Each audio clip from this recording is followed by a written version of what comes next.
Viral pedagang cilok dan batagor ikut rapat polisi, identitas terkuak. Beredar di media sosial sebuah video yang memperlihatkan dua orang pria yang dinarasikan sebagai tukang cilok dan tukang batagor ikut rapat bersama jajaran polisi. Berbeda dengan beberapa anggota polisi lainnya, dua pria yang disebut tukang cilok dan tukang batagor itu tampak memakai pakaian biasa. Sementara beberapa polisi lainnya memakai baju polisi lengkap beserta rompi. Momen saat tukang cilok dan tukang batagor itu ikut rapat bersama jajaran polisi diunggah oleh akun TikTok @bapak.anggara. Dalam video tersebut, seorang polisi dengan nama Anggara membagikan momen ketika tukang cilok dan tukang batagor hadir dalam sebuah pertemuan yang diselenggarakan oleh pihak kepolisian. Tukang cilok dan tukang batagor ikut rapat polisi, hehehe. Isi narasi dalam video itu.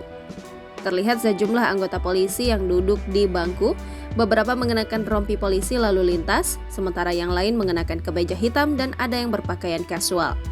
Perekam video kemudian fokus pada dua orang yang diduga merupakan agen rahasia atau intelijen polisi yang juga hadir dalam pertemuan tersebut.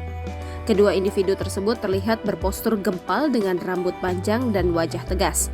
Dalam unggahan tersebut, pemilik akun menjelaskan bahwa salah satu dari dua pria tersebut adalah adik leting dari Anggara, sang polisi yang membagikan video ini.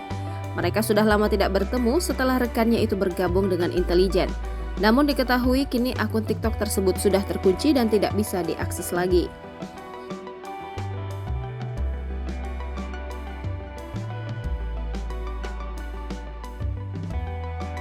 Download Tribun X sekarang, menghadirkan lokal menjadi Indonesia.